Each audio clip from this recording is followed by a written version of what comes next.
Good morning, everybody. Thank you for joining us. Today, Monday, we are joined by Dr. Will Tuttle, who needs no introduction for most of us. He is my hero. He was the one who introduced me to the whole concept of veganism way back, in 2007 or 2006, I think, when I went to see him in Sacramento. He's an educator, Ph.D. from the UC Berkeley in psychology. He's written The World Peace Diet and Circles of Compassion, a Zen monk, an amazing musician. I mean, there's nothing he cannot do. He's just incredible. It's been my honor to know him. And today we're going to be talking about spirituality and ethics and how a vegan world needs to be birthed as a result of that, of where we are heading as a species and where we are as a civilization, how we are being called to deal with the crisis that we are finding on our planet. So thank you so much, Dr. Tuttle, for joining us. Thank you so much, Will. Thank you. Yes, thank you, Sailesh. I'm really honored to be here, and I'm happy to be able to promote the work that you're doing. And I think we're all on the same page, working for the same thing, which is to help our culture to wake up, essentially, Right. from a very damaging and really, in many ways, it's nothing we chose consciously. We get born into the system that we're living in, and to change it as quickly as we can for our children and for all beings. So I think this is the most important work and most important thing we can talk about. Right. Yeah. Yesterday I was talking about how these changes are happening in an exponential fashion. We are being awakened from our cultural trance. Exactly. And Right. yeah. Right. That's And exactly it. Yes. yeah. So I really like the way you had framed it as how the herding culture has continued from 12,000 years ago, or how long ago that we started herding animals, and how it has continued even though now we are putting them in factories. Well, yeah, essentially, we still live in I think the thing to understand that most people aren't aware of is that we're born into a culture that's organized around herding animals. That's the basic activity of our society. And it's invisible. We have no idea. We think that it's kind of normal to be eating animal foods, and we're a high-tech computerized society. So I think it's essential to understand that herding animals is the defining force. And in a very real way, I would say from a spiritual point of view, it's demonic in the sense that it's a way of living that's based at its core on abusing other beings unnecessarily for our own benefit. But the fact that we're all given this gift of a physical body that does not require animals to suffer to get all the nutrients that we need to be healthy. In spite of that, we are slaughtering them and impregnating them against their will and so forth in a vast industrialized system of exploitation and slavery, where we have to cut down rainforests in order to feed them. They eat an enormous amount of food. They eat a lot more food than we do.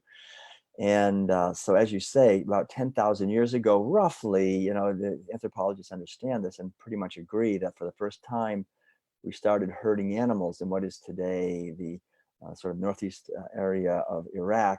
And it was wild sheep and then wild goats, and then shortly afterwards, wild cows. And that this basically changed everything and gradually introduced another way of looking at not only animals, but also nature and ourselves and our relationships with each other and with nature, based on domination and oppression of the weak by the strong, in the sense of ownership of other beings, reducing them to mere commodities. And so really animals it's really pretty well understood, were recognized as mysterious and powerful cohabitants of the earth with us, and were respected, now became mere property or became pests that we had to sort of get rid of. They might interfere with our wealth, and animals became wealth. A wealthy elite class emerged gradually who were wealthy and powerful because they owned livestock. The ancient word in Latin, capita, means head, as in sheep and goats and cows. So we had a system, an economic and political system that arose based on a wealthy elite dominating and exploiting the resources and the wealth, which were animals, and still are actually to this day. Basically, we have capital, we have stock markets, we have the word pecuniary, for example, meaning wealth or money, comes from pecos, which means cow. So this whole system that monetized these poor animals, basically, and then that led to war. The old Sanskrit word gavya, which is the oldest word that we know of on planet Earth for war, literally means the desire for more cows. And that led to slavery, because whoever lost the war became the property of the victors as well as the animals. That was the whole reason for having war, was to increase wealth, as really as it is today. And then that led to also women's status being reduced to being mere breeders. And we see that by the time the historic period emerged and we had the very first writings, we see women are being bought and sold just like cows and sheep. And this oppression of the sacred feminine dimension of life, which is really the spiritual essence of humanity, the power of the female to bring forth new life and to nurture and protect that life, and the power really within women and men to connect in a meaningful way with nature and to nurture and respect life. You have to get rid of that with animal agriculture. You can't have any warm, fuzzy feelings about beings when you're going to be impregnating them and stealing their babies and killing them and killing their babies. So this hard-heartedness got basically injected into, especially into the male. So boys are also harmed. They're forced essentially to be raised in a society where the role model to emulate is the hard, tough, disconnected male. So this is, all of these are antithetical to spirituality, as you're saying, Sailesh. This is the opposite of any kind of spiritual. It's the opposite. You can't get farther away from spirituality. And so the religions that are emerging, they have to serve, unfortunately, have to serve the herding culture, because religion is not only about spirituality, it's also about supporting the values of the existing society. And so when you have a herding society, then you have to have religions that somehow say that dairy products and that animal flesh are given to us by the gods, or we have to sacrifice, the gods delight when we sacrifice them and give them to the gods. Of course, we eat them, but we're giving it to the gods, these kinds of things, or to God, however it is. So this system that emerged in the Eastern Mediterranean region, way back, gradually spread to the Northern Mediterranean, and we see it very clearly spreading to Central Asia, spreading into Europe, and of course from there it really eventually exploded and came over to North and South America and Africa, and really spread. And today it's really destroying ecosystems, indigenous traditions. Unfortunately, it's destroying our health. We can see very clearly that we're not designed to be eating animal foods either. So what we're talking about, I think, is the necessity. It's really an imperative today that we awaken out of the cultural trance that's passed on from generation to generation through the mealtime rituals, through eating animal flesh and the secretions of animals, and normalizing that, and internalizing the narrative that rationalizes and supports this kind of violence, and recognizing that the violence that we were inflicting on animals and ecosystem is boomeranging back on us in countless ways, psychologically and physically, but also ethically and spiritually, so that we really lose our capacity to live our lives with authenticity and meaning. And there's nothing worse than that, really. I mean, even physical disease, even, there's nothing worse than living a life, we have this precious life of, 40, 50, 80, whatever, 100 years, and to be here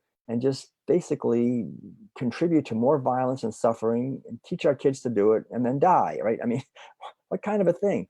Why? It's really tragic. So I think the beautiful thing that's happening, and we see it, is that we are awakening, and anything we can do, I think, to support questioning animal agriculture and the historical narrative is a step in the right direction. Yeah, no, it's great, because the way you frame it, animal agriculture is the basis for all of the other oppression that we have created in our society. In fact, Voltaire had said, if you want to know who rules over you, find out who you're not allowed to criticize. That's so important.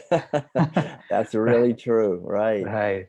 Right. And you see, we have ag-gag laws. We don't have fossil gag laws, right? So we have ag-gag laws all over the place. So, Exactly. Right. It's very and hard. That's really the challenge, because the media in general, and even the internet, there's more and more censorship everywhere of these ideas, because the power, the powers that be. This is threatening to the pharmaceutical industry, to the big petroleum industry. The big banks lurking in the background, and the chemical companies and so forth, because we can feed everyone on a fraction of the land. I mean, the news is so good. We can be right, healthy. We can let forests regenerate. We can heal the environmental catastrophes, sort of a multi-dimensional environmental catastrophe that animal agriculture generates, really, because it's so right, inefficient and wasteful of resources. So it's such good news that we could be sharing through our media. And why do we always hear that there's not enough food to go around? We need more meat and dairy and genetically engineered foods, and to feed a hungry world. All these lies, essentially. That's why this conversation we're having, I think, is so important, and why the work you're doing is so important, because the idea is, through sharing these ideas and through at this grassroots level. And someone the other day told me I shouldn't use the word grassroots, I should say garden roots. It's more kind of we eat gardens, we don't eat grass. But anyway, this grassroots movement, or garden roots movement, of just connecting person to person through the modes that we have available, like through these kinds of summits and so forth, and gatherings. yeah, It's essential. right. So, do you know what is happening in Point Reyes and Oh how? my gosh, I know. That's such it's like epitomizes everything. There's Right. an amazing video I recommend everyone see. We just saw it the other day. It's right on video on YouTube. It's called The Shame of Point Reyes. Point Reyes is actually, it's just north of San Francisco. It's a national seashore. There are not many national seashores in the whole United States. They're equivalent of a national park, basically. And it's supposed to be protected land. And it's a perfect example of the legendary power of the meat, dairy, and egg, of animal agriculture, because even though this beautiful, pristine, should be pristine region has been set aside, there's hundreds of thousands of acres of land right on the ocean, and but traditionally there were some dairies on this land. And the agreement was, at the beginning, when the land was purchased by the government, by us as taxpayers, that the dairies would leave, because they're destroying the land. And there's the elk, the Tuttle elk that live there. It was, it's their habitat, and other animals that live there. And somehow, even though the ranchers were paid for their land, they never left, and they still Right. have dairy operations. They have over 5,000 dairy cows living on the land there, polluting the water and the land. It's to such an extreme degree. I was amazed that the Point Reyes National Seashore is in the top 10 of the most polluted water in California. So it's extreme degradation of the water. And so people have been, trying to get an improvement. And the dairy farmers have so much political clout that they were able to basically just, I don't know what they did, if they paid off or whatever they did, but Congressman Jared Huffman and Senator Dianne Feinstein totally caved in, and actually got Congress to pass a law allowing the dairies to remain. And and then now the National Park Service has decided, to my utter astonishment, to eliminate the Tuttle elk, that they're interfering with the dairy operation. And so the complete destruction of the ecosystems that we're supposed to be protecting for very just a tiny, really relatively drop in the bucket in terms of how much milk they're actually producing on this land, and all of the violence towards the animals. I mean, this is a really excellent video, because it shows how the machines that they're using are cutting up and killing local rabbits and gophers and foxes, and all the wildlife is being killed. The birds, crows have come in and driven away the native birds. The poor seals are swimming in excrement. I mean, you can't imagine a more insane use of our land and an extreme example of the power of the meat, dairy, and egg industries. And we see it all over the country. I mean, we see it all over the world. When we go to Africa, when we see lions and zebras and giraffes, because now the same industry is moving to Africa, South America, 4 acres per second, we're cutting down rainforest. These animals are going extinct because now, elephants, for example, are now seen as pests because they start eating the corn or the soy, or they trample the fields. So now the people in Africa, they want to get rid of them. Like we're trying to get rid of the prairie dogs, they're trying to get rid of elephants as pests, and lions and zebras and giraffes and all these animals.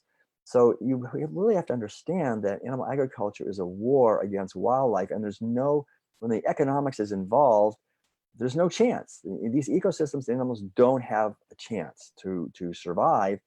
And if we're eating any animal foods, or if we're silent about this, even we're helping. We're actually enabling and encouraging and causing this kind of devastation. And these animals, this is the web of life. I mean, we're part of that. If we make them go extinct, we're going extinct.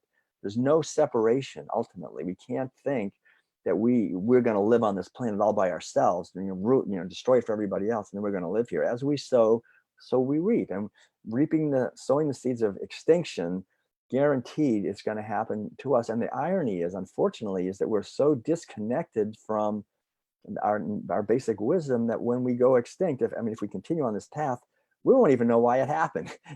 We're so clueless that most people don't even see what's happening and why it's happening. And that's why it's so essential, I think, that we make an effort to understand connect these dots, understand these interconnections. And thank you, Sailesh, for mentioning that, because that's a microcosm of the macrocosm. That's the perfect microcosm. It's completely unnecessary food. Dairy products cause nothing but mayhem in our bodies. I was a kid, I had an appendicitis. I went through it. Eating dairy foods, we don't have the digestive system to deal with casein. Tonsillitis, appendicitis, sore throats, runny noses, all the acne, all the type 1, type 2, diabetes, all these problems, obesity, it's just so destructive to us, to animals, to ecosystems. Why do we allow this? How is it possible that we tolerate actually, living in a culture that's actually ruining our planet for our children and for ourselves? And how do we effectively respond to the situation? That's the question that really, if we have any awareness, we have to wrestle with, really. Right. Now, I brought that up because I think, as you said, it's a perfect microcosm of the larger macrocosm. And it also shows how economics is playing in this, because, the dairy industry is a dying industry. They're losing market share every year. They're losing about 5% or so, Right. So which means, as they're dying, they're trying to reduce their costs as much as possible, these small farmers. And so they're desperate. The farmers are desperate, and they're trying to figure out how to reduce their costs. And they see the two-layer elk as the reason why they're losing some feed, for their cows. Right, exactly. It's the mentality that anything that might interfere in any way with my livestock, we've got to get rid of that. We have the U.S. Department of Agriculture, has the Department of Wildlife Services, spending millions of our taxpayer dollars every year to kill millions of animals. You just go to their website and look at the list of animals that are killed because ranchers and farmers request them to kill the coyotes or the prairie dogs or the raccoons or the crows or whatever it is that they think are bothering their animals. And we're paying. This has been a war against wildlife from the beginning. And it's the economics and the irony, I think, really on all of this is pointed out in the film, that the economics of Point Reyes, the people who go to Point Reyes, they go there because of the elk. they don't like seeing a dairy. I mean, there's dairy everywhere. You can go anywhere and see dairy operations all Right. over the whole country, right? They go there to get away from that. And so the amount of money that's actually generated by tourism is something like, they have the statistics, but it's like $130 million. The amount of money that's generated by dairy is like $5 million, and they're willing to sacrifice the 130 million for the 5 because the dairy industry, their money is most important money, right? I mean, you're right. They're so desperate. I think that's true. And we should be helping them to convert away from dairy operations because it's Right. but the pharmaceutical industry, of course, they love sick people. They love, sick people we need a flood of sick people to justify all these hospitals. And so this is the situation that we find ourselves in. And from a spiritual point of view, it's very clear cut, I think, and very obvious. Right. Yeah. It's, I mean, to me, spirituality is about connectedness with all life. And Right. this industry basically disconnects us, fundamentally disconnects us. Yeah, not just animals, but also with the earth, because we have to put fences around the earth to keep the animals in. What it is. Yeah, exactly. It's based on fencing the earth, putting beings into categories. The fences are really internal. Like when I create a category, that's an internal fence. I say, you're a dog, I don't eat you. Well, some do, but you're a whatever, I don't eat, but you're a cow, we eat you. We don't care about you. And then that's the template, and we create these internal categories. Or you're a Muslim, or you're black or white. We create all these categories, and that eating of animal foods creates at a very deep level we eat this idea that those beings we don't care about. And the underlying subtext of the meals that we're eating from the time we're little kids also is don't make the connection. That idea, don't make the connection between what you're actually eating, the bacon you're eating or the cheese, or whatever it is that I'm eating, and what it took to get that onto my plate. I'm not supposed to make that connection. If anyone were to say at breakfast, tomorrow morning, when people are sitting around the table and having oatmeal and whatever, and say, gosh, this bacon is delicious, I wonder what she was like. Someone that would be completely forbidden. That would be so gauche. You can't actually think about the pig and her life and her welfare if we're eating bacon. So if we can't make the connection between the most fundamental basic action that we have as a human being, which is eating food, if we are taught by our society relentlessly and routinely from infancy to not make connections, basically what we're being taught is to practice disconnecting. And intelligence is the capacity to make connections. So every meal is eroding our intelligence. Every meal is eroding our cognitive, our emotional, our spiritual, our ethical capacity to be intelligent. Our sensitivity, our awareness, our mindfulness is all eroded, so that we become essentially robotic in our actions. We become unquestioning and naive in our belief of whatever the authorities tell us. And the official stories, we just accept them because we're eating the food without reflecting upon it. And for me, getting a Ph.D. in education, like you said, in psychology of education, we understand that in education, there's multiple levels going on. There's the content level, but there's a deeper level called paradigmatic, when you're learning the paradigm. So if I'm sitting in a classroom, I'm not just learning history or mathematical formulas. I'm learning at a deeper level, which they never test me on, but I really learn it, how to function, how to please the authorities, how to compete with other students to get what I want, to get the grades that I want. These are the things that we really learn in school. We learn not to be critically thinking, right? We learn to just try to please the authorities. So at sitting at the table, we're learning to disconnect. We're learning to see beings as objects. We're learning to see beings as commodities that are bought and sold by the pound. This is the real education that we're getting. This is what we're practicing. And from a spiritual and ethical point of view, it's absolutely shuts it all down, because spirituality, like you say, is making the connection. It's seeing that all life is interconnected. The bliss, the joy, spiritual awareness is that I'm not this fundamentally separate self that has to compete and fight with others. That's hell. That's the hell realm.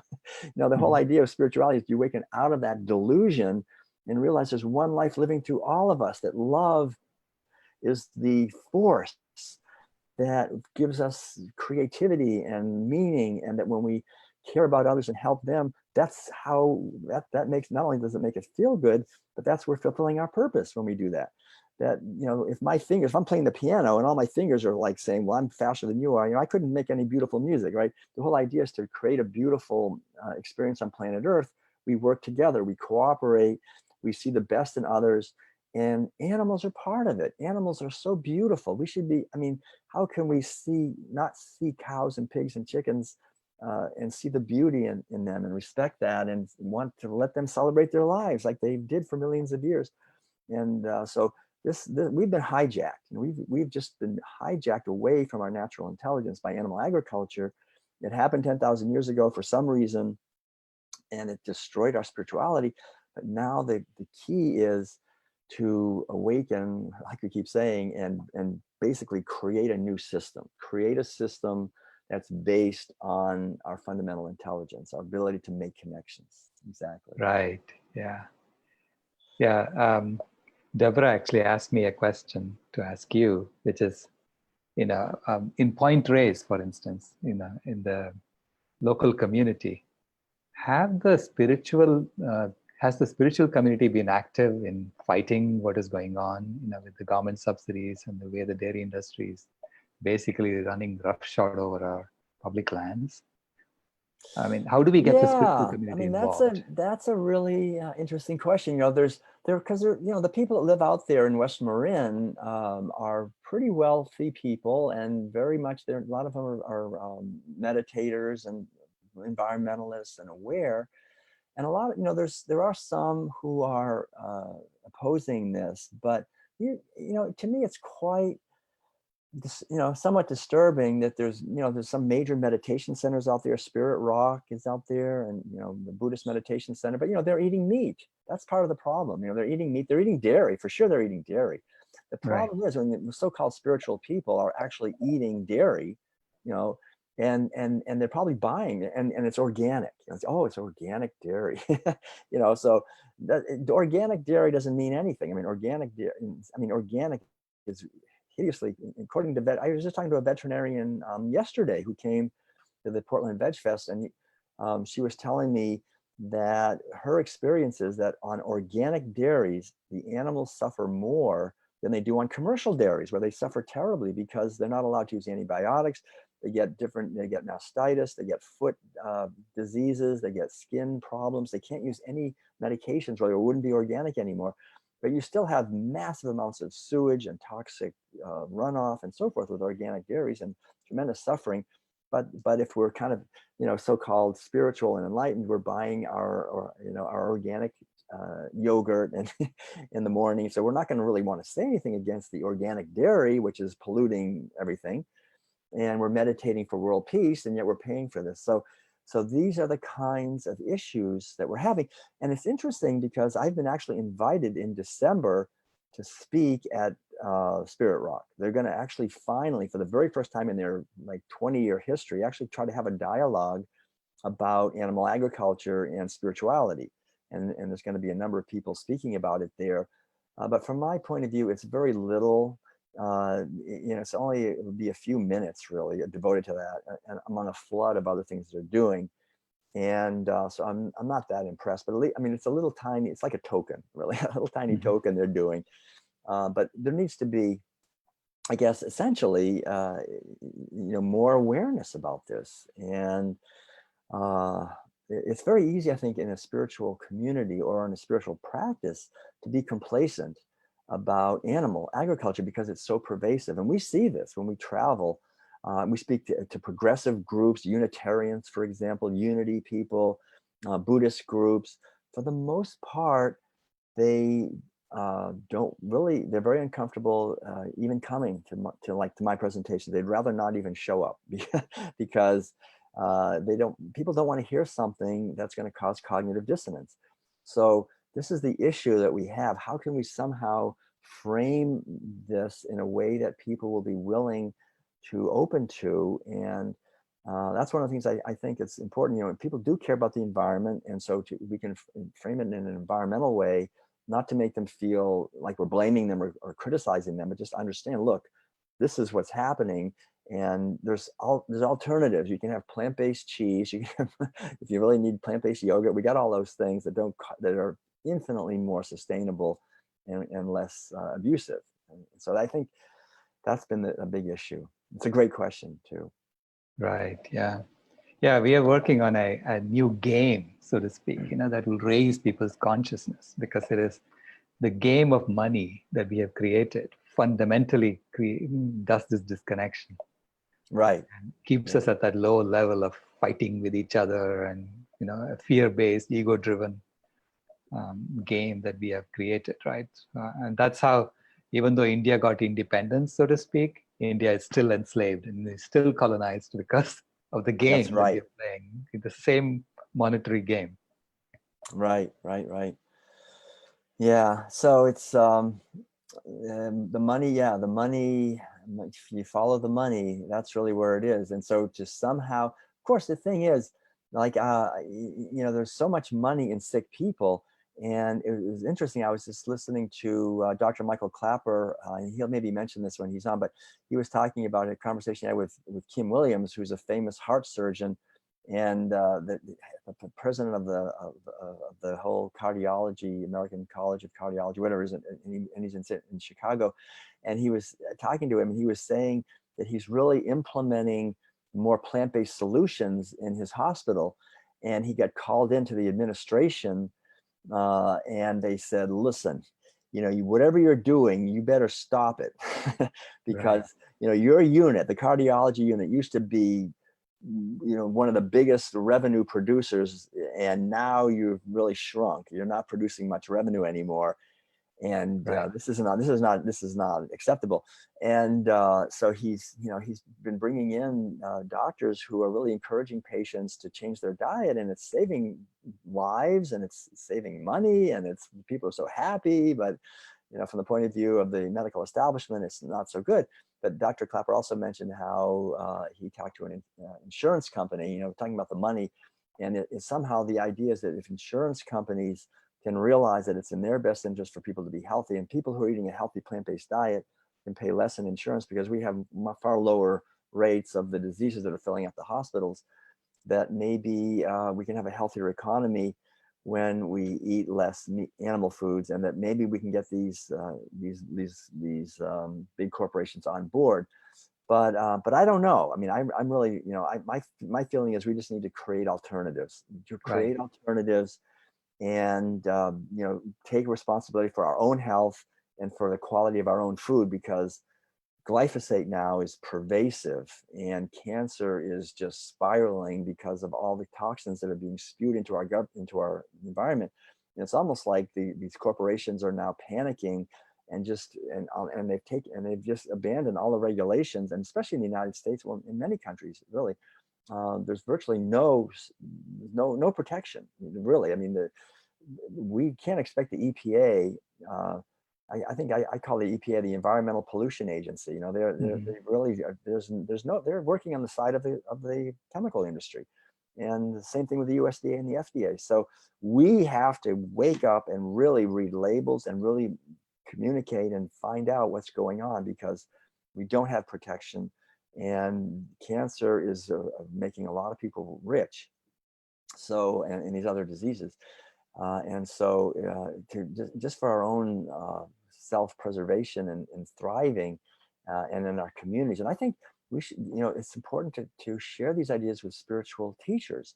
Anyone who's a spiritual teacher or a spiritual leader, the whole idea is, if I'm a spiritual teacher or leader, then my responsibility is for the people who are my students, right, or in my community. And these people should be held accountable by anyone who's looking up to them as a spiritual teacher or a leader, for what they're eating and how they're presenting themselves in the world, right? What are they saying? What are their teachings? If they're not teaching a teaching based on compassion and awareness and mindfulness and sustainability and freedom and liberation that's inclusive, then what business do we have putting them up on any kind of position of authority to dictate spiritual wisdom to us, if they're not exhibiting spiritual wisdom? We have really, I Right. mean, I've noticed the spiritual teachers in our society, in our culture, are not exhibiting spiritual wisdom. So why Mm. are we investing? Why are we investing them with spiritual authority when they don't deserve it? Right. This is a real issue. We shouldn't be investing people with spiritual authority and buying their books and making them #1 bestsellers and having them on TV and having them everywhere when they're not explicitly questioning animal agriculture. Leave them. If they're not going to be, we have to create our own spiritual, because there's no monopoly on spirituality by people who are eating animal foods. Even people who are non-dual, some of the highest teachers, like people who say, I call this I have a word for it, the enlightened, this enlightenment sort of a delusion that I am spiritually mature to such a degree that I realize that I can eat anything. I can eat meat, I can eat dairy, I can eat anything because I transmute it. I'm in the karma-less state. I'm beyond karma now. I'm so evolved. And anyone who's a vegetarian or a vegan, they're trapped in duality. They're trapped in right and wrong. And they're stuck at this lower level of dualism. And it's much more important to just be at peace with everything, no matter what's happening. That anyone could ever believe this nonsense, because there's a fundamental teaching, like in the Tibetan tradition. It's the idea is announced. It was I think it was articulated very well by Padmasambhava in one of the teachings, that when your view becomes as vast as the sky, then your behavior becomes as finely ground flour. The Mhm. idea, this is the key thing to understand, that having an exalted view doesn't mean, well, I can do whatever I want to anybody else because now I'm so exalted. It's the opposite of that. People who have Exactly. an extremely demonic, perverted view, that's what they think. They think they can do whatever they want to other people, to whoever. I can manipulate you and use you, steal your money, whatever, because they're completely deluded. Someone who has a view as high and really exalted, spacious view sees that we're all interconnected, and we become very, very aware of the ramifications of our actions, very sensitized to the suffering of other beings. That's what the bodhisattva ideal is. The bodhisattva is someone who dedicates his or her life to the benefit of other beings. They don't dedicate their life to getting what they want. It's to bless others. That's the whole foundation of spirituality, of saints and sages and wise people of all traditions.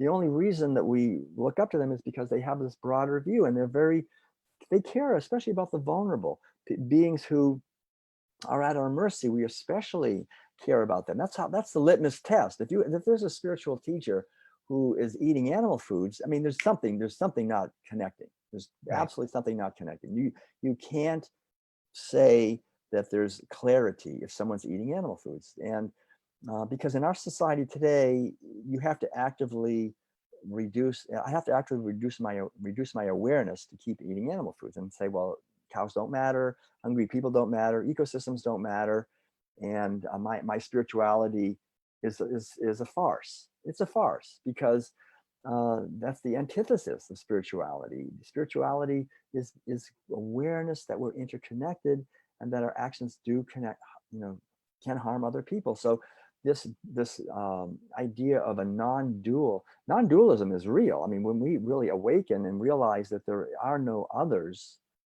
that there's one life living through all of us, that's liberation. Mhm. And and then we yearn to minimize our negative impact on others. It's natural. I mean, it's not something we have to enforce.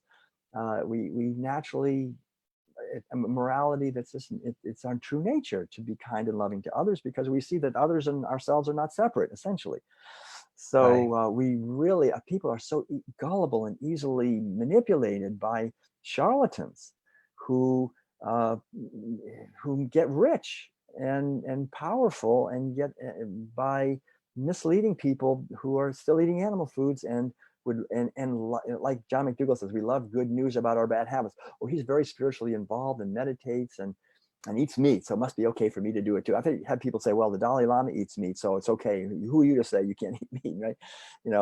I've been in the Tibetan Buddhist tradition. I lived, in that tradition. We had a Lama. We were all vegetarians. We would have to make meat for him every day for lunch. That's what people did. I left. I wasn't going to do it anymore. But what I understand very clearly is that it's a political system. There's the Dalai Lama, if he really went vegan, the lamas wouldn't allow it. They'd be like, well, you can't do that. You make us look bad, right? So these leaders are trapped in a system that still has a lot of violence in it. So the only thing that's changing now, and it's happening, the Tibetan lamas are going vegetarian and are going vegan. It's because the younger Tibetans are demanding it. They're saying, you're not our teacher if you're eating animal foods. And so when the younger people demand, and they go, well, gosh, I don't want to lose all my students. All right, I'll do it, right? And so we should, that's what we need to demand it, or find teachers who are living a life that's consequent and not being hypocritical, essentially. Right. Right. It's up to us to sort of force that change in the system. The system is kind of stuck there at the moment. Right. We're responsible. There's an ancient, unfortunately, there's a sort of in an animal agriculture, and it's gotten worse because Asia has been hit hard by the West. The West has come in so hard with meat and dairy and high tech. And so a lot of the monks and spiritual teachers, they want to be like the West, right? They want to say, well, they eat meat in the West. We want to do that too. And so as these traditions come over to the West, they've been polluted. There's a lot of more meat eating. Like it would have been ridiculous, 2,000 years ago, for a Buddhist monk to have someone put meat in his bowl when he's going out begging. They never would have done that. Would have been an insult to put meat in the bowl of a Buddhist monk. But now in Thailand, because all of the West has come in, and now meat is considered something really for the high people, and the people want to honor the monks. Then the monks take the meat. They say, oh, thank God you gave me some meat. Okay. And now we have a situation where, that's why at these Vipassana centers, like Spirit Rock, all the monks, they can eat meat, because in Thailand they eat meat, and the teachers eat meat because the people give it, and you don't want to reject. The Buddha said, well, just put whatever they put in your bowl, you should eat it. But actually, there's also sutras where the Buddha says very clearly that if meat is in your bowl, you never eat the meat. You eat around it. You don't eat the meat. But but the monks want to eat the meat. They think, well, they're very. I know. I shaved my head. I was a monk. I know the feeling. You're everybody's bowing down at your feet. You're like a god, half a god, and people like that. Monks like that. They like that feeling of being venerated and being a guru and being high up, and getting the best of everything. And the people, they don't have enough money for meat for themselves. They're not eating any meat, but if they get a little extra money, they buy a little meat and give it to the monks. And now the monks come over here to the West, and they tell everybody, yeah, you shouldn't really worry about eating cheese or meat. Just meditate. And because that's what my teacher did. And I can go on and on about this, but I've seen this happen over and over again. There's even a guy, there's a very famous Theravadan Buddhist teacher in Australia. Originally, he was from England, and he went and he lived in Thailand as a Buddhist monk, and he was a vegetarian, and he didn't want to eat the meat that they put in his bowl. And they said, if you don't eat the meat, you're not one of us monks. And now he eventually went to Perth. He eventually created this big center in Australia, and they wanted me to speak at his center when I was in Australia and promote a vegan way of living, and he would not allow it. And he said, that's going to split the Sangha. We don't want anyone to come here and talk about animals and food, because we should just eat whatever we were told to eat. So here's a guy who started out as a vegetarian and became a meat eater because he became a Buddhist monk, right? I mean, that's how perverse it's become. And he's become a great popular teacher because he doesn't question anybody's food habits, and they all love that. So, ultimately we have to realize that we are responsible. And it's like when someone goes to the doctor and says, well, the doctor said I have to eat meat, so I'm eating some chicken. Or someone goes to this, well, if the doctor said you have to eat some dog, would you eat some dog? No, you'd quit. You say, I'm going to get a second opinion. It's the same thing with a spiritual teacher. If they say, well, the spiritual teacher says it's okay to eat fish or chicken or cheese, that doesn't take us off. That doesn't let us off the proverbial Right. hook. You know, we are responsible, Right. and we should get another teacher. We should get a second opinion, essentially. Absolutely. Deborah, are there questions from the audience? There's a lot of questions here. Yeah, there are a lot of questions. I tell you what, I think the most relevant to what you're talking about right now is this one who says, who is or are some of Dr. Will Tuttle's spiritual teachers and masters? Well, you know, I spent time in Korea. I feel really fortunate because in Korea, the whole system is vegan. You know, there's no, that's just, when Buddhism came to China, they made a decision way back, and I think it was around the year 600 and something, to not eat any meat.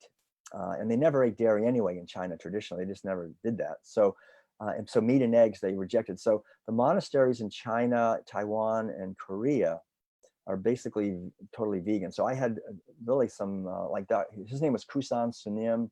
He was a great teacher, Zen master that I studied under in Korea. And there's been, a lot of my teachers have just been also through books. I've studied with quite a few teachers over the years. I studied in the Tibetan Buddhist tradition under some other Korean Zen Buddhist monks, Dr. Sokyung Bo. People haven't heard of them, but anyway, they're pretty well known in Asia. And it's very inspiring, actually, to be with these people. I've also, you know, I have had time when I was younger where I had spiritual teachers who ate animal foods, and you know, it was kind of painful on a certain level.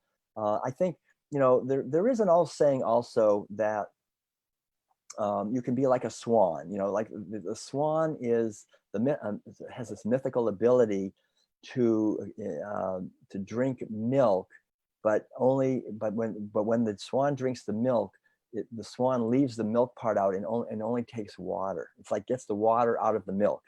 That's sort of this mythical ability that swans have. They get, even though they're given sort of this polluted water, they can get just the water out of it. And I used that as a justification for a while when I was studying with teachers, spiritual teachers who were eating some dairy products or whatever. I thought, well, I can be like a swan. They have some good teachings. I'll take that, you know, I'll take the water. I'll leave the other stuff. You know, I won't copy what they're doing food wise, but I'll take the, you know, what the good teachings that they have. And so I think, you know, one can adopt that attitude, try to just get the good and leave the other, you know. But ultimately, from my point of view,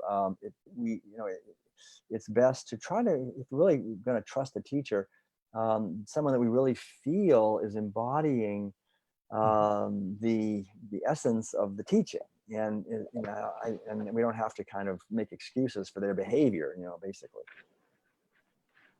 Right. Yeah. Right. So there's a question, how do we speak about this topic to our spiritual leaders who are not on board? She goes on to say, at my meditation center, I've basically become a persona non grata because I asked the question, why are we still serving meat? Why are we still serving milk?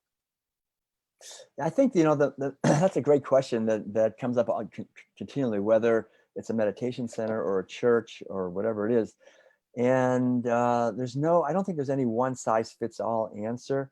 I think we have to use our intuition essentially in the situation and kind of tune into the situation and try to bring the message that we'd like to convey in a way where we're not judging and shaming or criticizing the people involved, but talk more in terms of what we've discovered. You know, that I've discovered that there's no reason from a nutritional point of view to eat animal foods, that we've all been given this gift of a physical body that doesn't require animals to suffer to get nutrients. And so I realized that since we don't need to do that, it's contrary to the spiritual teachings of kindness and compassion to be eating them.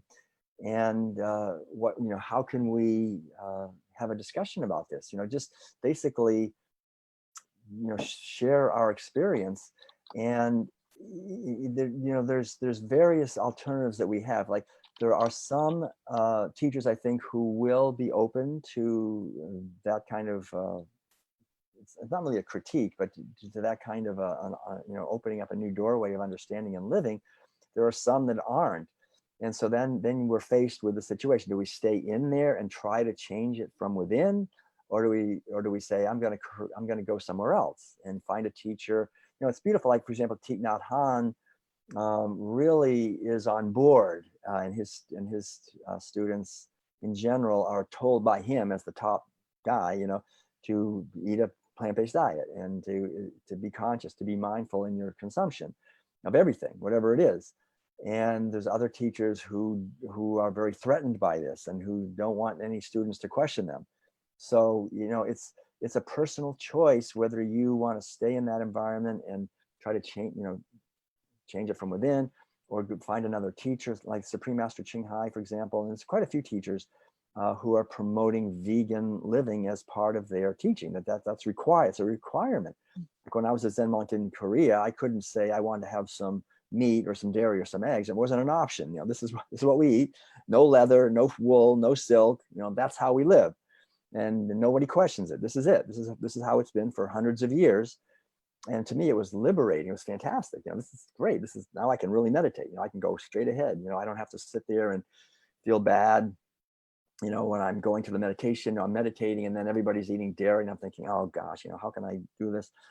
You know, and so you know, like I have a book called Buddhism and Veganism, and I also work with Dharma Voices for Animals, which is the largest group, I guess, the organization that's trying to bring the vegan message into the Buddhist teachings.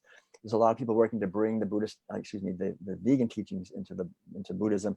A lot of people are trying to bring the vegan teaching into the yoga communities, or the Hindu communities, or the Jain communities, or the other like Unitarian, Christian, Muslim. I mean, we've Jewish. You know, every religion. There's people that are kind of push to get the spiritual teachers and the authorities, whoever they are, to be more consequent about this. And they always run into roadblocks. I mean, it happens continually, this roadblocks, because the problem is, and I see it very clearly, like because I work a lot with unity, and unity the irony is unity is a tradition, some of you may not know about it, but anyways, it was founded by Charles and Myrtle Fillmore back like 120 years ago. And unity was always, in the early days, it was known to be vegetarian. And unity's founders, even before the word was vegan, were vegan. They made this Bible. They didn't use any leather. They didn't want to cause any suffering to animals, way back in the 1910. And so you would think that unity would be totally on board with veganism, and it's not. Hardly any of the ministers are even vegetarian. They say that was one of their, you know, they kind of joke about, oh, you know, Charles and Myrtle Fillmore, yeah, that was one of their little quirks. You know, they wouldn't eat meat. You know, but we're spiritual, you know, we kind of know that everything is interconnected, and we can eat whatever we want. We can bless it, and it's fine. And so we have that kind of thing going on. So people are in that, they're trying to, how do we change it? One way to change it is to have a study group. You know, we saw this, you know, really well. Have a World Peace Diet study group, or have a book study group, and have have people read books and have a discussion, right? And when it reaches a certain critical mass, we saw this happen in some like unity churches, for example, like in Cincinnati, they reached a certain critical mass, like after a study group had been going for maybe a year and a half, and maybe, you know, 30% of the people had gone through the study group and were actually aware, you know, then they could make a rule that now we're having at all church functions, no animal product, it's all vegan, because it's kind of like having, like if you have an entrance to the building and it's only stairs, and people who are disabled, you say, well, I don't care about disabled people. You know, if they want to go to church, they go somewhere else. You know, and we realize that's discriminating. So now we build a ramp, right? So it's the same principle. If we have a church function and we're serving food as part of the church function, the food should all be vegan. Even if only 20 or 30% or 10% of the people are vegan, it should still all be vegan, because otherwise it's like we're saying, well, we don't care about those people. They can just go somewhere else, right? Because anybody can eat vegan food, right? Anyone can eat it. And so, of course, you need to educate, but this can happen. I mean, we can implement policies that encourage people to be more aware and say, you know, everyone can create vegan food so that all the food that, you know, that's done by the spiritual community should be vegan first, so that everyone no one's being discriminated against because everyone can eat this food, and it's actually healthier, it's better for the environment, there's less cruelty involved, and so forth. So the idea is to raise awareness within the community that then the higher up people are, in a sense, go along with it. They feel supported in changing, and they will change. But every situation is unique, and we have to use our intuition. And there may be times when we just need to create, like we have in Phoenix, I think, a vegan church, right? Just start from scratch and create a vegan church and create vegan movements, create new movements that are vegan, that are based on compassion, freedom. That's what the Buddha did. A lot of people have done that. Jesus did the same thing. Jesus' original movement was totally vegan. I mean, it's pretty well understood. If you read the original writings of the people that were talking about the original Christians, they all agree that the original Christian, they were Ebionites. They were called the poor. They were Jewish, and they wouldn't even sit with people who were eating animal food. This is well known. That's why there was all this conflict between Paul and James and so forth. It was over food, because James wouldn't even wear wool. He was really strict vegan.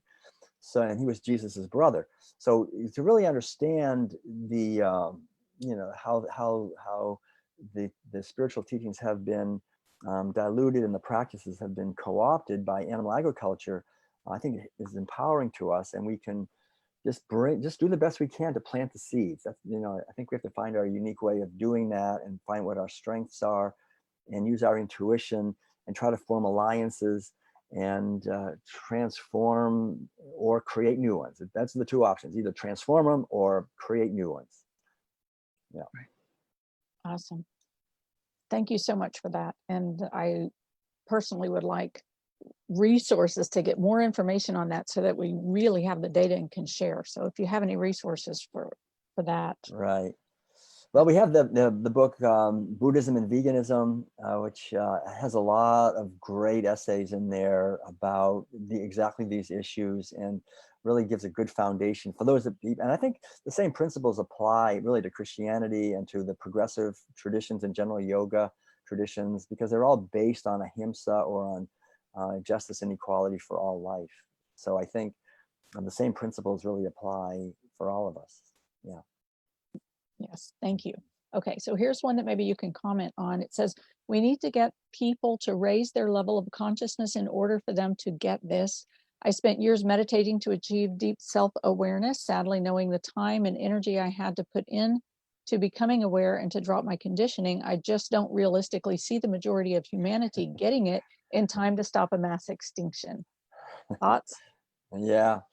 Well, yeah, that exactly. I'm so grateful. I took like my whole decade of when I was between the time I was 20 and 30 years old to do basically nothing but meditate. I was just sitting like 8 hours a day, just meditating a lot.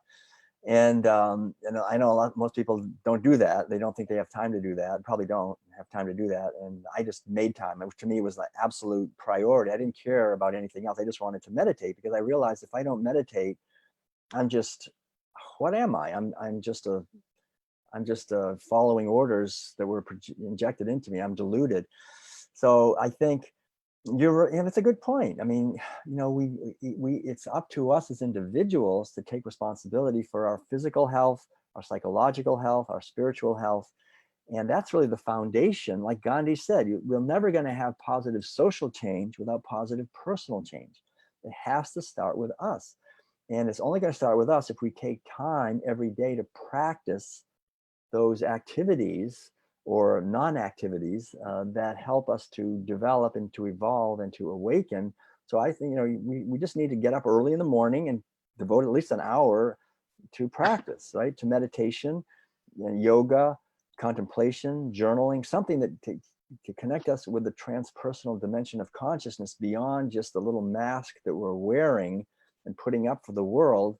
When we identify with the mask, we're disconnected from our true nature. If we're disconnected from our true nature, we're disconnected from nature, from animals, from everything else. How are we going to heal the world? We're not. We're just misidentified with a temporal object. We think we're a piece of meat, right? This is like my body is me. This body is not who we are. This collection of memories and thoughts and feelings is not who we are. What we are is infinite and eternal consciousness that was never born and will never die. And it's essential for us to awaken to that, not just intellectually, but actually experience. that. And that's not going to happen when we're thinking. As long as I'm thinking, my mind is just reinforcing this story, this narrative of me as a separate self, and I like this and I don't like that, and I want them to do this and I don't want them to do that, and I hope they don't, and I wish they would have, and what am I going to have for lunch next? And this continual dialogue that just reinforces and reifies a being, a separate self that's in conflict with the world. And veganism, in a sense, based on awakening, is seeing what I am as infinite consciousness, and so are cows and pigs and chickens. We all are. So there's this sense. So yeah, I would love to see more vegans meditating. I would love to see more meditators going vegan. I think they two things just totally reinforce each other. Essentially, we're never going to be able to go deep in meditation as long as we're harming animals, because harming others keeps us at the shallow level. We can't, as soon as we go deep, we contract and go, I can't go there. I'm because of our violence keeps us shallow. So it's essential, if we really want to go deep, to go vegan. That's critical. That's a absolute. It doesn't mean we will, but it means we can. And I think I just want to encourage people to find ways to take time to connect with nature and connect with silence, and to avoid the temptation to be busy all the time. Even though I know that's one of the things our society does. As a herding culture, we try to herd all the people. We herd the animals. Now we want to herd all the people into chronic busyness, so that we don't have any time for ourselves and for cultivating our consciousness. And if we have a vegan movement where people are like that, we don't have a deep power. To have a deep power in our movement, we have to have people who are taking time, transforming themselves and awakening to the truth that veganism is pointing at, which is the oneness of all of consciousness and awareness, and that we're not material things. Nothing is a material thing. Everything is consciousness, ultimately. Yeah. Great. Beautiful. Thank you. I'm sorry, Sailesh, did you want to say something? No, I said beautiful. Thank you. Yeah, well, it's such a great opportunity to be able to share these ideas. And I think I really want to honor and thank you, Sailesh, and Deborah, and everyone who's listening for creating the context that we can connect and just reinforce what really, in many ways, is pretty obvious, but which is hidden. It's all hidden from us. The most obvious things are hidden and made invisible as we just scurry around trying to survive while digging the hole deeper all the time. So it's really essential, I think, that as a movement, that we cultivate both dimensions: the outer activity that's based on harmony, but the inner harmony and activity that connects us with the source that we are, which is love. Because veganism is love, and when we really connect with love, everything we do becomes activism. Just walking down the street and smiling at people, we become an activist because we're embodying veganism. That's it. That's when our movement will become truly unstoppable, is when we really embody, and when the ideas then come out of this deep awareness, the ideas we have, the videos that we make, the books that we write, the cooking classes that we put on, the sanctuaries that we make, the currency that we create, the economic systems, everything comes out of that. It'll be an expression of that, and it can't go wrong. It's going to be an expression of that. That we have to get to the deepest core and work from there, and each one of us can do that ourselves as best we can. Beautiful, beautiful. Okay, next question from the documentary One Strange Rock with Will Smith. It got my attention when they talked about supposedly how the sun flares have a high amount of radiation and is one of the causes of humanity and animals developing different types of cancers. However, my question is, there is no best medicine than the whole photosynthesis process. Wouldn't the fact of humanity eating animals and dairy that are currently very processed, that be the reason of those sun flares simply activating good cells into cancerous? Yeah, I think I think basically the food that we're eating does cause us to become negatively influenced by the sun, And if we're eating the foods that were really designed for whole, organic, plant-based foods grown with love, and especially if we can grow our own food, growing our own food, having some kind of little garden or a little food forest or something, those foods, the plants naturally, if we tend them, plants have an enormous intelligence, and the plants will begin to identify at a deep level with us, and the food will be medicine. I mean, food we will be very healing.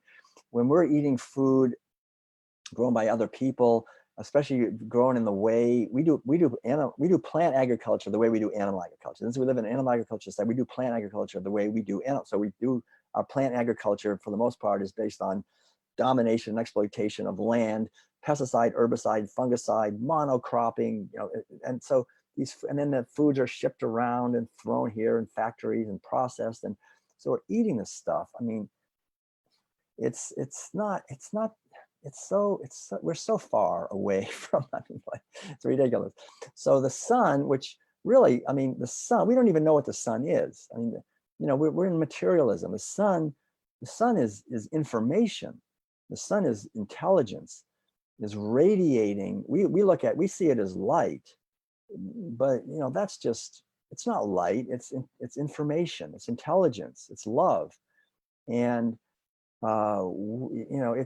plants transform light into matter, right? And we can eat the light and bring that light into ourselves. And so, the pharmaceutical industry and the medical industry, they're so backward. They're so materialistic. They see the sun as our enemy, it's like, and you got to protect yourself and put on toxic sunscreen to protect yourself, from the sun.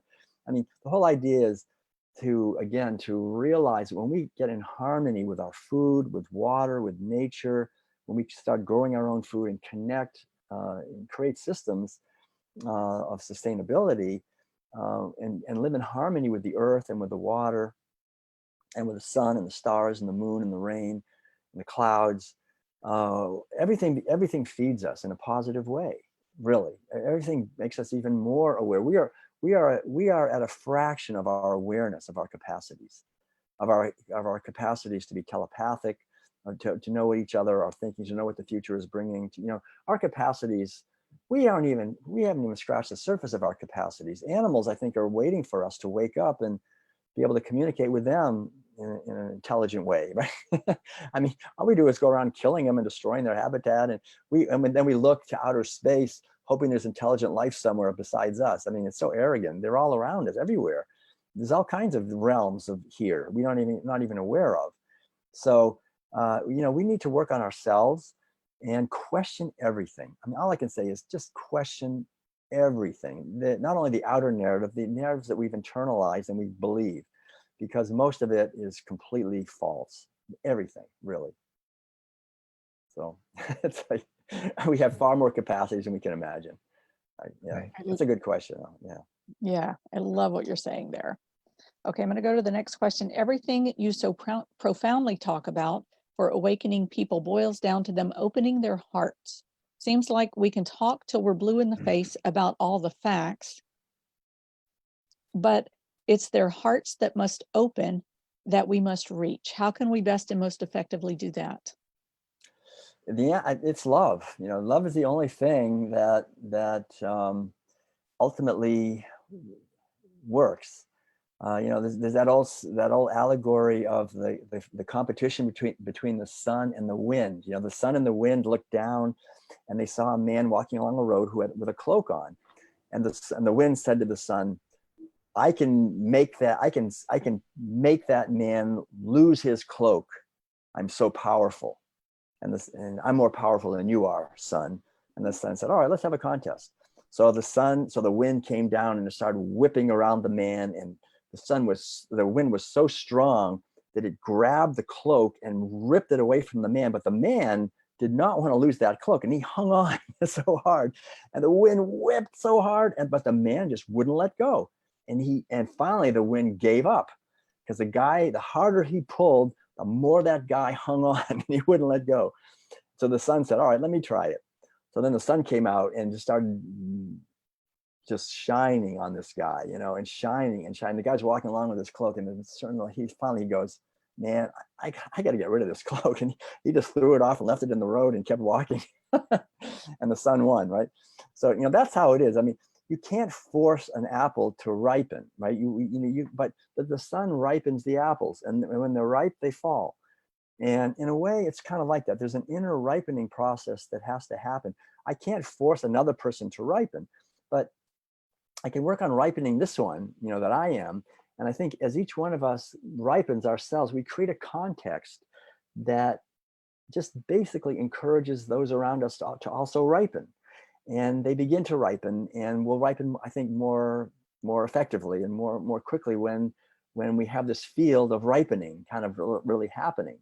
And so I think it's just all about planting seeds. And the only way we can plant seeds effectively is when we're living what the seeds that we're planting, because it's all about congruence. If I give a message and people intuitively feel it's not really in alignment, my behavior, my gesticulations, my whatever it is, how I express my message, it's not so much what we say, it's like how we say it.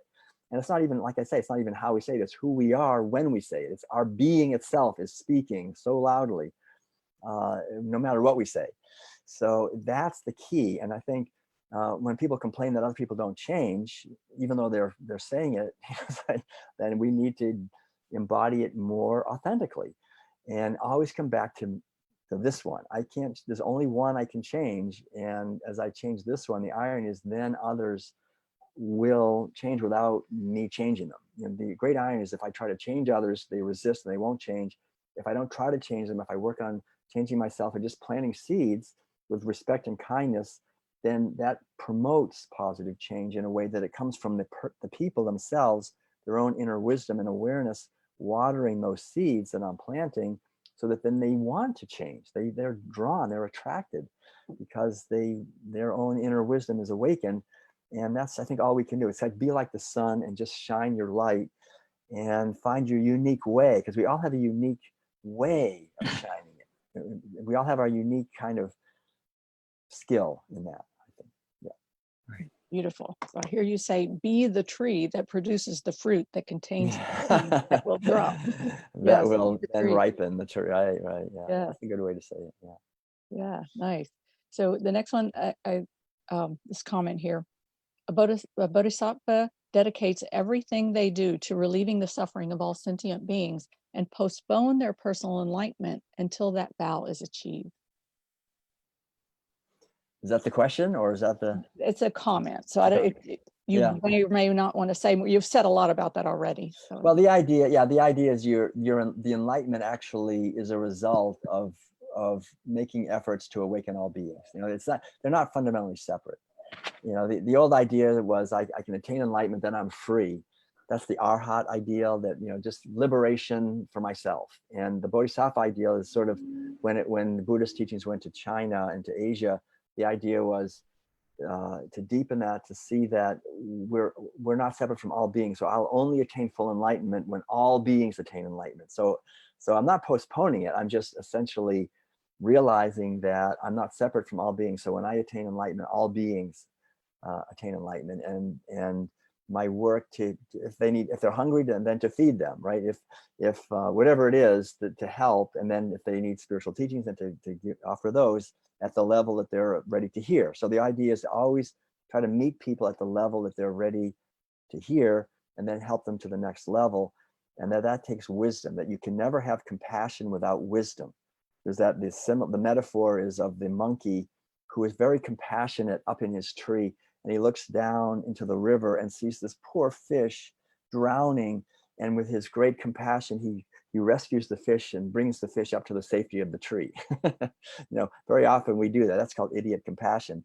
So we need to have wisdom with our compassion. We need to cultivate wisdom so that our actions really do help others, not just make us feel good that we're doing something. Yes. Yeah. Okay. The next one here, you may want to comment a little more on this. You would think spiritual teachers and students would put two and two together, that eating meat and dairy You are also absorbing the pain and suffering on a chemical level, and that has been released into the bloodstream of the animal.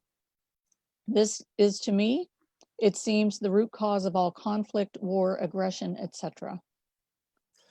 Yeah, you would think so. It's one of the reasons that, like in India, they talk about Rajasic and Tamasic and Sattvic foods, and that the yogi eats Sattvic foods because the energy of vegetables and fruits and nuts and grains keeps the mind clear. Whereas if I'm eating animal foods, I'm eating jealousy and fear and terror and pain and misery. And like the comment says, and also the hormones, the physical, the chemicals of those, as well as I would say actual vibrational frequencies.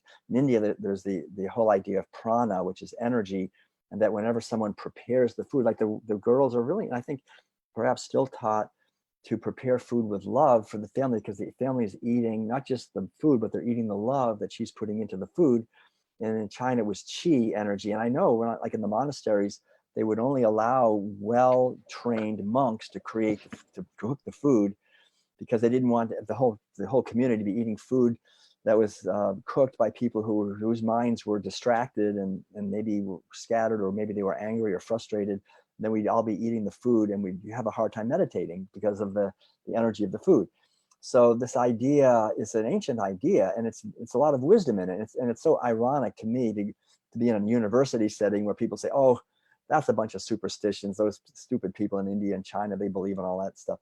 And the arrogance of the Western mind, that we think that everything is just matter and that there isn't any reality to the way we do things, and that there is an actual reality to vibrational frequencies. I think there's a lot of wisdom to what the person is saying, that if we're eating this misery and violence, it's going to be difficult for us not to get upset or to get angry, because we're eating anger or frustration. So the whole idea is to prepare the food with love, but prepare foods that come out of love, to grow foods with love and awareness and abundance. And it's so, plant-based foods really do make, we have a garden. It's so neat to see how the trees give so many fruits, right? They don't hold them back. There's a tremendous natural inspiration to feel gratitude when we eat food, when we feel that. Agreed. And when we eat animal foods, we naturally feel guilty, right? The natural feeling of animal foods is, I just killed this animal. I just stole this baby from her mother. I'm stealing their milk.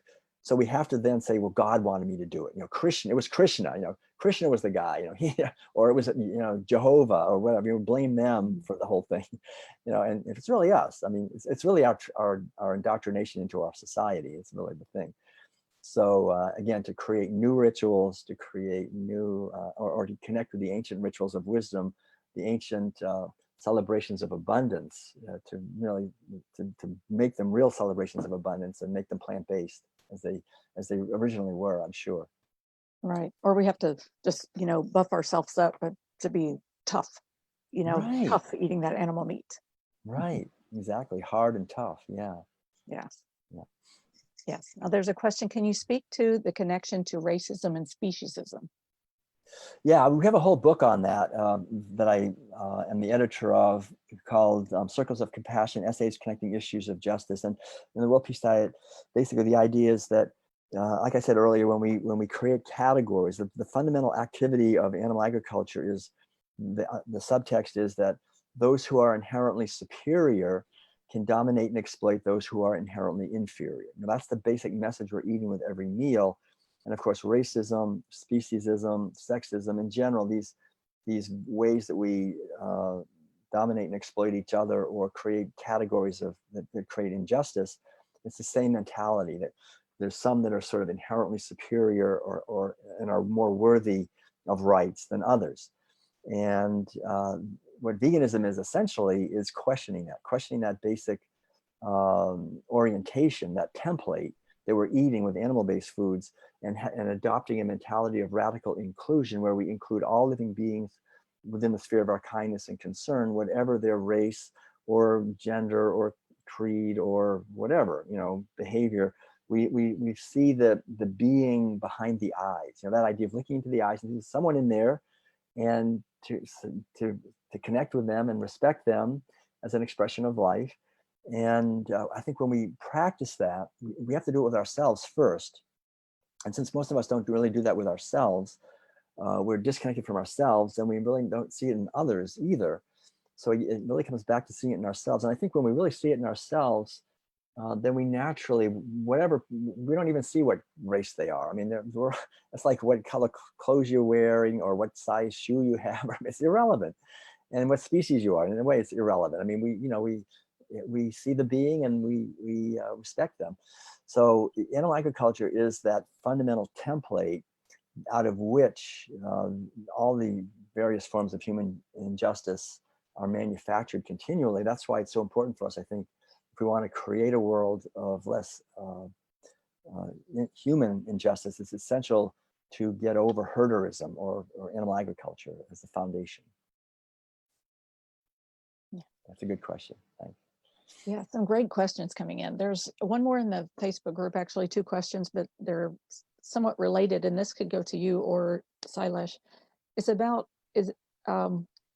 helping dairy farmers to convert to plant-based milks, and also then a question about, is there a way to reduce the cost of the plant-based milks so that they're more affordable for people?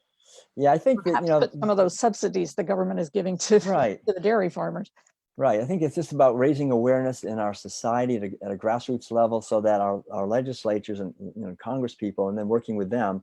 I've talked to Congress people, and they always say the same thing. They say, I can't do anything unless you make me do it. You got to get back and get people to demand it, and then I'll do it. The leaders don't really lead, they follow. So we have to build it. I mean, but we need to get, these subsidies is ridiculous. And the whole, but you got to realize there's 10,000 years of inertia here where the meat, dairy, and egg industries basically were ruling. And when they came over here from Europe, they're the ones that owned all the land and made the laws, and they still feel entitled. That sense of entitlement that they deserve to have all of our money to support them, even though their products are toxic and nobody wants them. We still have to buy them. There's this deep sense of entitlement. So I think it's just essential that we try to transform the consciousness of the people, so that we see how ridiculous that was. And we did it with tobacco pretty well, but meat is much more deeply rooted than tobacco. They're much more powerful. And I think a new economic system that is more egalitarian, that comes out of the vegan mentality, that's what the future needs, that we need to work on. I can't, I'm going to have to slowly wrap up pretty soon because yeah, this is the last question. I have actually. a long day drive today. I have to. Okay, yeah. Yeah, this was the last question. Thank you so much, Will. As always, it's a pleasure to talk with you. And it's such a pleasure and honor to talk with you, Sailesh, and with everyone. I really am so grateful for this opportunity. Yeah, it's fantastic. Okay, what's the last question? You have another? That was it. That was the last question. Oh, that was the last question. Right. Oh my God. One more did just pop in here about, is there a way to get your books without getting them through Amazon? Well, yeah, you can always get them from Barnes & Noble or from me directly. I think there are must be other ways of getting them. I know it's too bad how Amazon has kind of taken over the world, but they're available through all the distributors. So any bookstore can get them, right? Any bookstore who gets books from Ingram or Book People or all the distributors, they can get them. Or our website, worldpeacediet.com. I'm happy to send them out. We even have bulk orders, and I'm happy to sign one. So you can get them without going through Amazon. All right. So much love to everyone. Thanks so much for your caring hearts and for helping to create the field of awareness out of which we can co-create a world of peace and freedom and awareness for the benefit of all beings. It's really an honor to be together, working together on this, and look forward to our paths crossing again. Yeah. Thank you very much, Will. All right. Thank you, Sailesh. Thank you so much, Deborah. Thank you, everyone. Thank you, Deborah. Yeah, thank you all. Thank you both. And thanks to everyone who's been watching and submitting the questions. There's some great questions that have come in. I really appreciate all of them. We'll be back here tomorrow at 9 a.m. U.S. Pacific time with Dr. Michael Klaper, talking about the personal health and medicine. So yeah, I think that'll be another fabulous discussion. Don't miss Michael Clapper. Yeah, he's really fantastic. Yeah, that's amazing. Awesome. Awesome. Wonderful. Thank you All so right. much. And the recording for this will be available immediately in the Facebook group. And once it gets posted on the website, we'll send out an email later today. So meanwhile, thank you very much, everyone. We'll see you back here tomorrow morning. Bye, Deborah. Bye-bye. Thank you.